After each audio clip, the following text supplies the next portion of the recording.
శుభములు కలుగు నీకు. మీరు సునైనకి కుదిరిన సంబంధాన్ని చెడగొట్టాలి.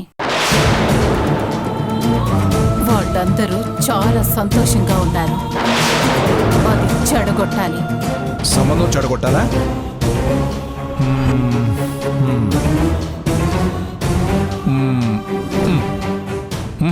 కుదరదమ్మా.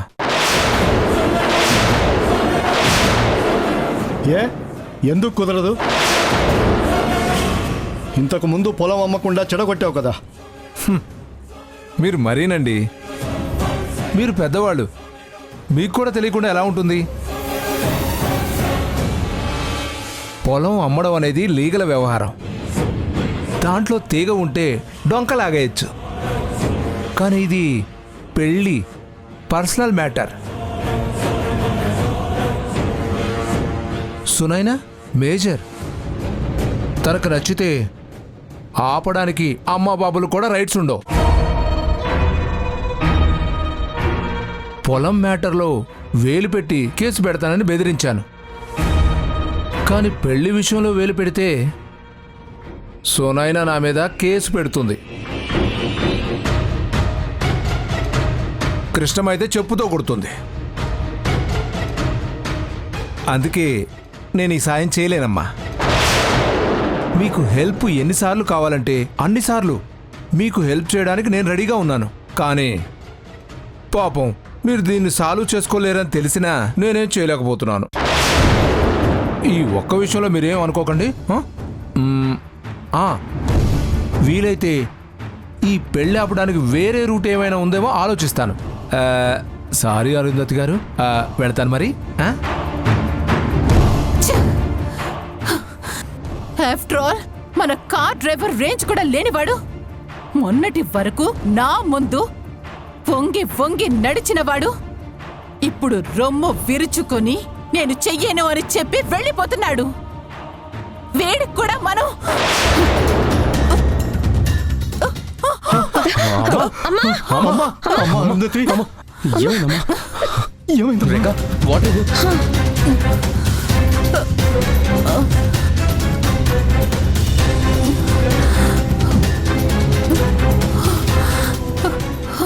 ఇవ్వమ్మా, అమ్మా వాటర్ తాగు.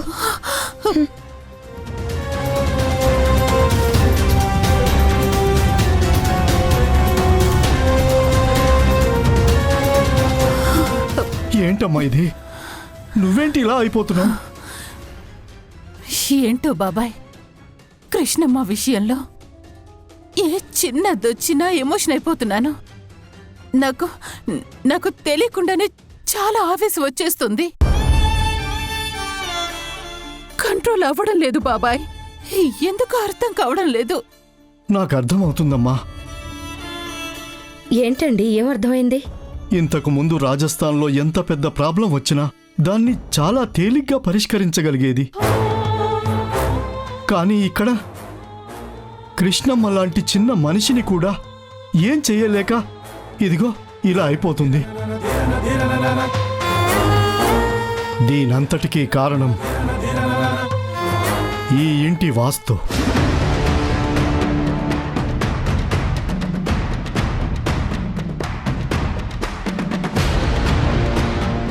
మనం రాజస్థాన్లో మన హవేలీలో ఉన్నప్పుడు చాలా ప్రశాంతంగా ఉండేవాళ్ళం. అందరి మొహాల్లో ఎప్పుడూ నవ్వులుండేవి. కానీ విక్కీ ఇక్కడికి వచ్చాక అరుంధతి హడావిడిగా ఇక్కడికి రావాల్సి వచ్చింది. రాగానే వెంటనే ఈ ఇల్లు నచ్చిందని కొనేసింది. ఈ ఇంటి వాస్తుగాని మంచి చెడులు ఏమీ చూడలేదు. ఈ ఇంట్లోకి అడుగు పెట్టిన రోజు నుంచి ఎవరికీ ప్రశాంతత లేదు. సొంతంగా సమస్యని పరిష్కరించే అరుంధతి ఇంకొకరి సహాయం అడగాల్సి వస్తోంది. అసలు మనశ్శాంతిగా ఉండట్లేదు.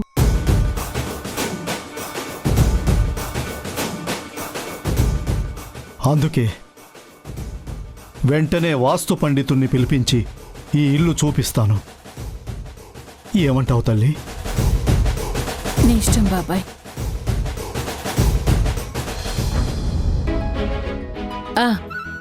అలాగేనండి. తప్పకుండా. సరేనండి, ఉంటాను. నిశ్చితార్థానికి ఎల్లుండే మంచి రోజట. రేపు అన్ని ఏర్పాట్లు చేసుంచమన్నారు. పంతులు గారిని కూడా వాళ్లే పంపిస్తామన్నారు. ఓ అయితే ఎల్లుండి నుంచి సునైన వేరే మనిషితో ఎంగేజ్ అవుతుందన్నమాట. నోర్మల్వే. అబ్బా, ఒక తోడు వస్తున్నాడు అనేసరికి వాయిస్ లో వాల్యూమ్ పెరిగిందే. అమ్మా చూడమ్మా. పోనీలేవే, ఇలాంటప్పుడే అందరూ ఆట పట్టిస్తారు. అస్సలు పట్టించుకోకూడదు, సరదాగా తీసుకుని నవ్వేయాలి.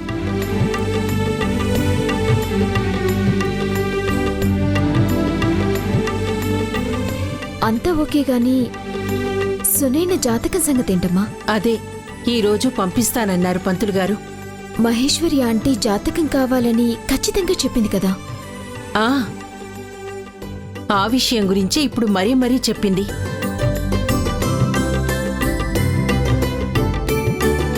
ఎలాగైనా జాతకం తెప్పించండి అని అడిగింది.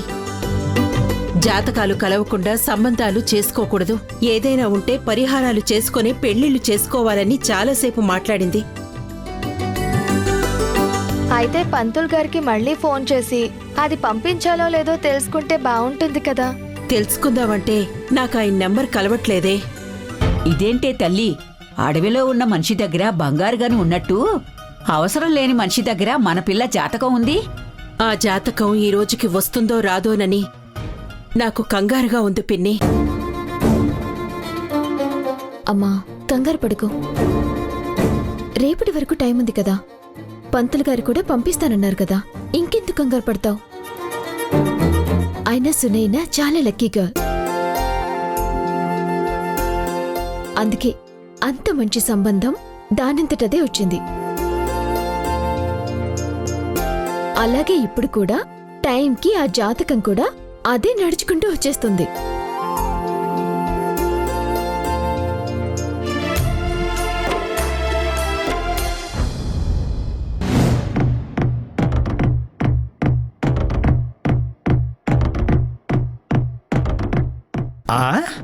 వీడేమిటి కృష్ణమ్మ మొగుడు శాఖర్లా ఉన్నాడు?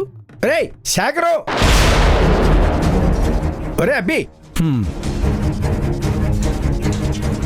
ఏంటి? నువ్వు కృష్ణమ్మ మొగుడు శాఖరవి కదూ? కృష్ణమ్మ అదెవరో నాకు తెలీదు. నాకు దానికి ఏ సంబంధం లేదు. ఒరే అబ్బి, ఏమిట్రా ఇది? అప్పుడంటే వయసులో ఉన్నావు, దాంతో గిల్లి కజ్జాలు పెట్టుకున్నావు. ఇప్పుడు ఇంత వయసు వచ్చాక కూడా గొడవలు పడుతున్నారేమిట్రా? సరేలేరా, ఇటెక్కడికి వెళ్తున్నావు? నా గురించే వెతుక్కుంటున్నావా? నేను ఎటు వెళ్తే నీకెందుకు? నీ గురించి నేనెందుకు వెతుక్కుంటానయ్యా? అది కాదురా అబ్బి, నిన్న రాత్రి కృష్ణమ్మ నాకు ఫోన్ చేసింది. మొన్న పెళ్లి చూపులు అయ్యాయిట కదా, రేపే నిశ్చితార్థమట కదా. రేపే నిశ్చితార్థమా? మీరు సునైనకి కుదిరిన సంబంధాన్ని చెడగొట్టాలి. అదేమిట్రా, నీకు తెలీదా? నీ కూతురు రెండో దానికో మూడో దానికో. సునైనాకి రేపేగా నిశ్చితార్థం. నాకెందుకు తెలీదు? తెలుసు. కన్న తండ్రిని, నాకు తెలియకుండా తనకి పెళ్ళెలా అయిపోతుంది? అలా తెలియని వెర్రి పీనుగులా వెంగళాయి మొహం వేసుకున్నావే. సరేలే గాని, నీకు కవలలు పుట్టినప్పుడు కృష్ణమ్మ సంతోషంగా నాతో చెప్పింది, నాకు కవలలు పుట్టారు బాబాయ్ గారు అని. ఆ రోజే నేను ఆ ఇద్దరికీ కలిపి జాతకం రాశాను. మీకెవరికి వాళ్ళు పుట్టిన తేదీ టైము గుర్తులేవుటగా? తేదీలేంటి, అసలు వాళ్ళు పుట్టిన విషయమే మర్చిపోయాను నేను. ఆ మగపల్లి వాళ్ళేమో ఖచ్చితంగా జాతకం చూపించే ముహూర్తం పెట్టమని చెప్పారట కదా. అందుకే కృష్ణమ్మ నాకు ఫోన్ చేసి జాతకం ఉందా అని అడిగింది. అదృష్టం కొద్దీ అప్పుడు నేను రాసిన జాతకం పోలేదు, నా ట్రంకు పెట్టిలోనే ఉంది. వెతకగానే దొరికింది. ఇప్పుడు ఇది ఎవరితోనైనా కృష్ణమ్మకి పంపించాలని ఆలోచిస్తున్నాను. మేమిద్దరం విడిపోయిన విషయం ఈయనకు తెలియదు అనుకుంటా. ఈ జాతకం పేపర్ వల్ల చాలా ఉపయోగం ఉండేలా ఉందే. అదే మీరు జాతకం పేపర్ పంపించలేదని కృష్ణమ్మ కంగారు పడిపోయింది. అందుకే నన్ను వెళ్ళి జాతకం పేపర్ తీసుకురమ్మని పంపించింది. సరేరా అబ్బాయి, ఇదిగో ఆ. జాతకం పేపరు. జాగ్రత్తగా తీసుకెళ్ళు. ఇది నాకిచ్చి మంచి పని చేశారు. ఒరే అబ్బాయి, నీకో విషయం చెప్పాలరా. మీ కమల పిల్లలు ఉన్నారు కదా, వాళ్ళ జాతకం చాలా మంచి జాతకం రా. పెద్ద కుటుంబంలోకి వెళ్తారు వాళ్ళు. సరే, ఇక నేను బయలుదేరుతాను రా. నేను మిమ్మల్ని గుర్తుపట్టలేదని ఏమీ అనుకోకండి. మీరు ఇక బయలుదేరండి పంతులు గారు. అలాగేరా అబ్బాయి, నేనేమీ అనుకోలేదులే. మంచిది. మంచిది.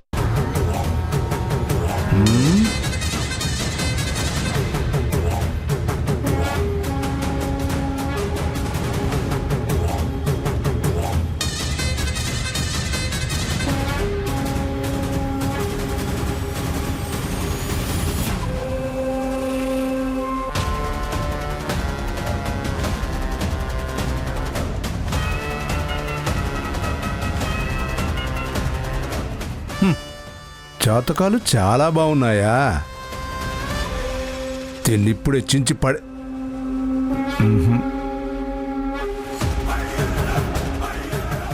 అరుంధతి నన్ను చాలా చీప్గా చూస్తుంది కదా. నేను నేలబారు మనిషినని, వాళ్ళు ఆకాశంలో ఉండేవాళ్ళు అన్నట్టుగా మాట్లాడుతుంది కదా. ఒక్క సాంగ్లో నేల మీద ఉండే హీరో రాజమహల్లోకి మారిపోయినట్టు ఈ ఒక్క జాతకంతో నా జాతకాన్నే మార్చేసుకుంటా. అరుంధతి ఏదో ఒకటి చేసి పెళ్ళి ఆపమంది కదా, ఈ పేపర్ వాళ్ళకిస్తాను. ఆ తరువాత ఆటోమేటిక్గా అరుంధతి నన్ను నెత్తి మీద పెట్టుకుంటుంది.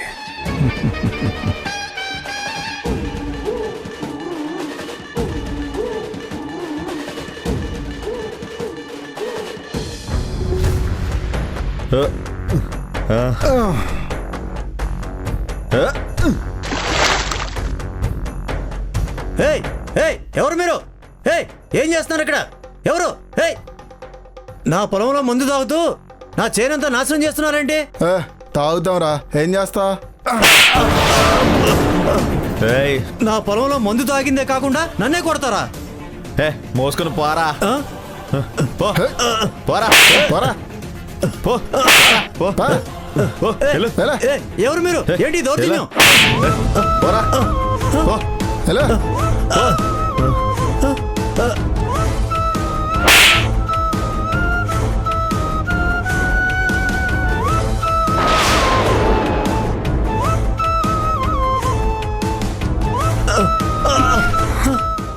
అమ్మా వారాహి. సిద్ధిరాజ్ గారు, ఏమింది? అమ్మా వారాహి, చూడమ్మా, రోజు ఇక్కడికి వచ్చి తాగడమే కాకుండా మత్తులో ఆ మందు బాటిళ్ళని నా పొలంలో పగలగొట్టిపోతున్నారమ్మా. దుక్కి దున్నడానికని పొలంలోకి దిగుతుంటే ఆ గాజు పెంకులని కాళ్ళల్లో గుచ్చుకొని పొలం పనులు చేసుకోలేక చాలా ఇబ్బంది పడుతున్నాం అమ్మా.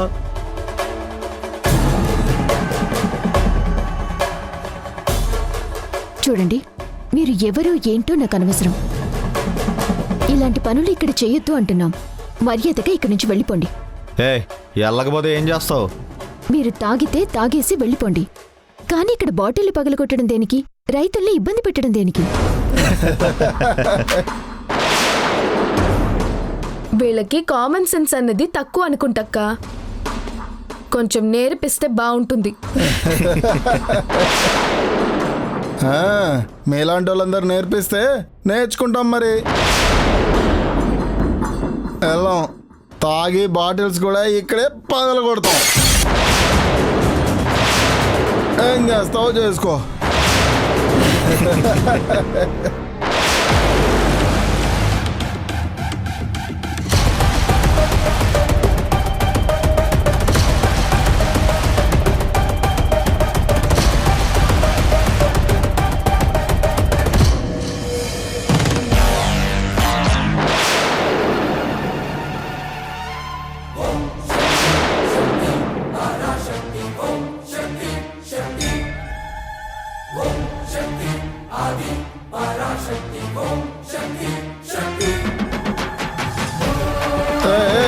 ఏం చేస్తున్నావు?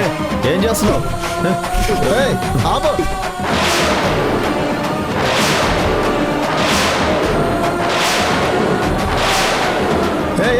ఏం చేస్తున్నారు?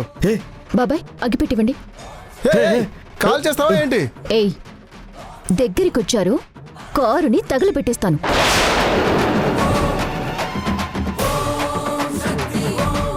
మర్యాదగా పొలంలో పడ్డ గాజు పెంకులన్నీ ఏరి వాటిని తీసుకొని కారేసుకుని వెళ్ళిపోండి. బెదవేషాలేమైనా వేశారంటే కారుని తగలబెట్టేస్తాను. ఇది మా డాడీ నాకు ఇచ్చిన గిఫ్ట్. అయితే మీకు వేరే ఛాన్స్ లేదు. మీరు బాగా దొరికేశారు. మా అక్క చెప్పినట్టు చేసి తీరాల్సిందే.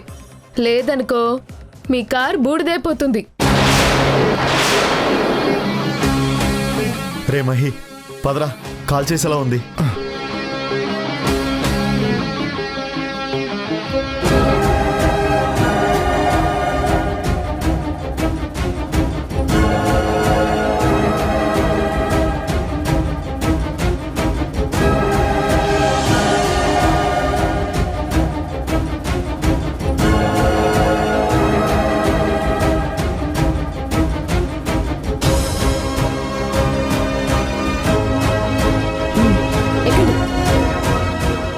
కారెక్కి తీసుకెళ్లి మీ ఇంటి డస్ట్బిన్లో వేసుకోండి.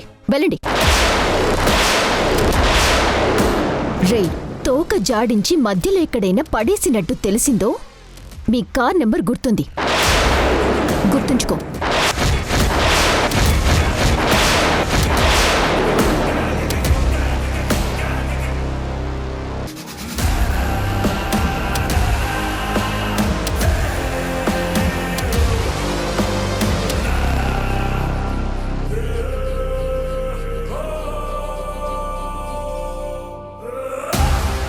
అమ్మ వారాహి, కృష్ణమ్మ పిల్లలు అనిపించారమ్మా.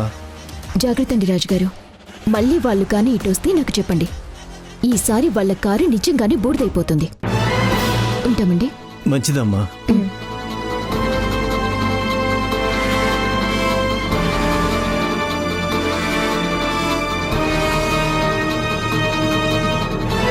అమ్మయ్య, ఈ తాగుబోతుల పేడ వదిలిపోయింది.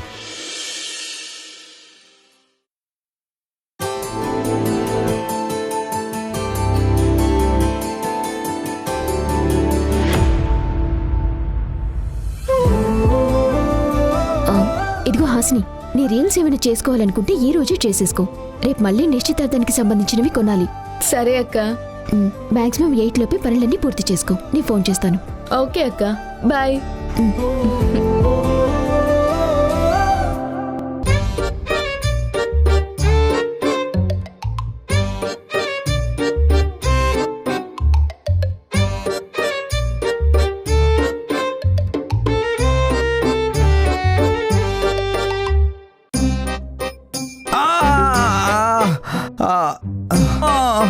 ఏమైంది బాబు? దయ్యం పట్టిన వాడిలా అలార్చావు? మరి నొప్పొస్తే నవ్వుతారా? అమ్మ వారాహి, చరణ్ బాబు అలా అరిచాడంటే ఏం జరిగిందో ఏంటో అని ఏమీ అడగకుండా వెళ్ళిపోతున్నావేంటి? అడగకపోయినా మొత్తం మీరే చెప్తారు కదా. అదేం లేదు. నువ్వడిగితే చెప్పాలనుకున్నాను. అడగకుండా ఎందుకు చెప్తాను? అయినా చెప్తాను. ఎందుకంటే ఏం జరిగిందో తెలియకపోతే నువ్వు చూసుకోకుండా చరణ్ బాబుని గుద్దేసినా, కాలు తొక్కేసినా పాపం మా చరణ్ బాబు ప్రాణం వెలవెలలాడిపోతుంది. కుమారక్క, తనేమీ అడగలేదు, నువ్వేమీ చెప్పక్కర్లేదు. చరణ్ బాబు, మీకేం తెలీదు, మీరు ఊరుకోండి. నాకు కాదు, నీకే తెలీదు కుమారక్క. ఎప్పుడు ఏం చెప్పాలో ఏం మాట్లాడాలో తెలియక ఏదేదో మాట్లాడేస్తావు. బాబు, నువ్వు ఊరుకుంటావా? వారాహి, నువ్వే చెప్పు. రాత్రి 4 కిలోమీటర్లు వాకింగ్కి వెళ్ళాడు.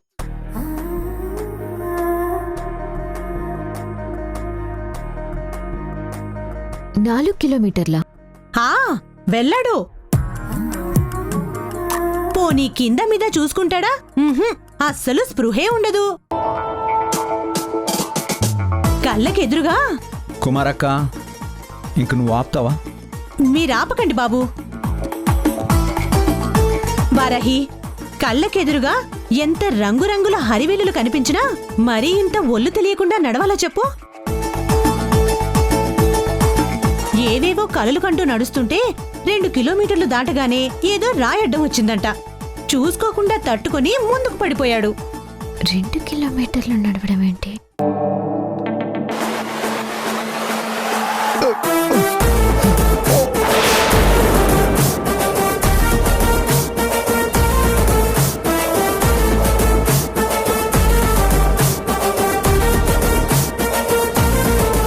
కుమారక్క చాలు, ఇంకేం చెప్పక్కర్లేదు. చెప్పడానికి ఇంకేమీ లేదు బాబూ. వారాహి, నువ్వు కుమారక్క మాటలు పట్టించుకోకు. తనేదేదో అంటుంది, అవన్నీ వినేసి వదిలేసేయాలి. నువ్వు వెళ్ళి వర్క్ చేసుకో. నువ్వు ఇంకేం ఆలోచించక్కర్లేదు, ఓకేనా? వెళ్ళు. ఇంట్లో అయితే పక్కాగా వాస్తు దోషం ఉంది. ఈ వాస్తు దోషం వల్లే ఇంకో పెద్ద ఆపద కూడా త్వరలోనే జరుగుతుంది. త్వరలోనే అంటే ఓ 6 నెలల కాలంలోపు. అంటే ఏంటి ఆపద? జరగబోయే ప్రమాదం ఏదైనా కావచ్చు. ప్రాణహాని, పరువు భంగం ఏదైనా కావచ్చు.